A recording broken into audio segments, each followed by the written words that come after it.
हर बात में यकजहती का एक खुशबू थी। उन्होंने एक बात और कही, हम लोगों से एक बार बैठे थे सब, हमसे ज़्यादा ही डिस्कशन होता था, तो उन्होंने कहा बेटा ये मालूम है कि आज भी अपने मुल्क में, हिंदुस्तान में हमसे मोहब्बत करने वाले 70% हमारे गैर मुसलमान भाई हैं। जी।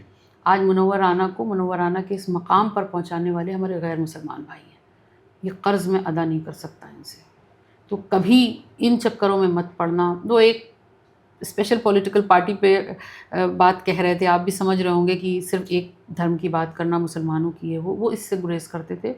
उनकी नज़र में इंसानियत बहुत बड़ी वैल्यू रखती थी और ये नहीं चाहते थे कि हम लोग कभी इधर उधर भटकें। उनकी पर्सनालिटी में नहीं था मैम, नहीं था बिल्कुल भी।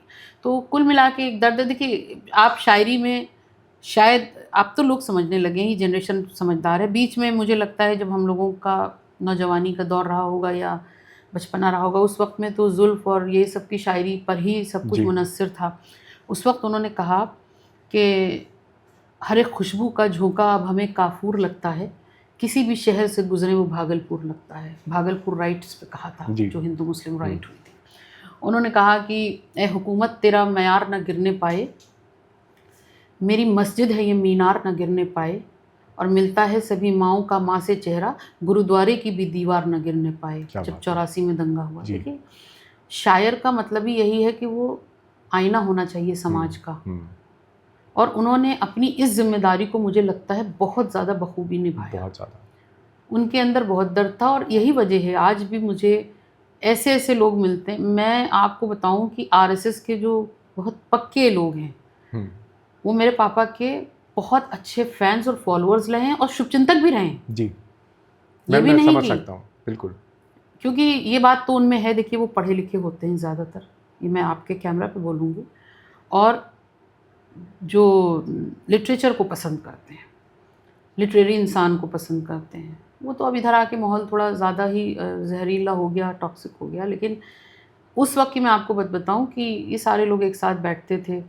सबसे अच्छी बातें होती थी, हर तरह के लोग होते थे, अपनी अपनी राय भी रखते थे। लेकिन ये जहर नहीं था जो अब जहर हो गया है, और बड़ों की इज़्ज़त और एहतराम तो बिल्कुल ख़त्म हो चुका है।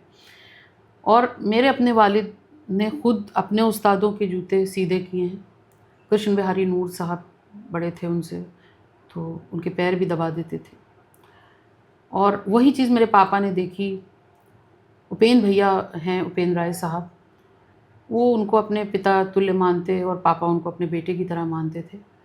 मुझे बहुत अच्छा लगा था जब मैं एक प्रोग्राम में वहाँ गई थी, ली मेरिडियन होटल, तो उस वक्त में जी सलाम का इनॉग्रेशन हो रहा था। 2008 की बात होगी मुझे लगता है, अगर मैं सही हूँ, 8 या 9 में से कुछ था, बहरहाल वो 8 था शायद। तो पापा हॉस्पिटल से आए थे, तो उपेंद्र भैया ने कहा था आपको हम हेलीकॉप्टर से भले लेके जाएं होटल, लेकिन आपको चलना है। उस वक्त में बहुत सारे लोग मौजूद थे, सारे पॉलिटिकल बड़े बड़े सब।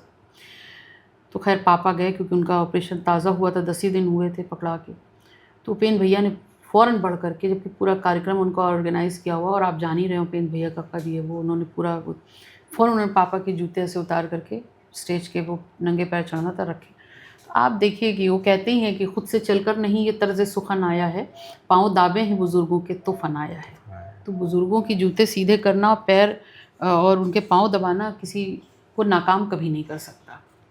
तो इज़्ज़त और एहतराम उनको बहुत पसंद था। वो किसी भी किस्म की बेअदबी और किसी का एहतराम ना करो, इससे वो ज़रूर नाराज़ होते थे। जी, जी, बिल्कुल। उन्होंने हम लोगों को यही सबक दिया। कोशिश रहती है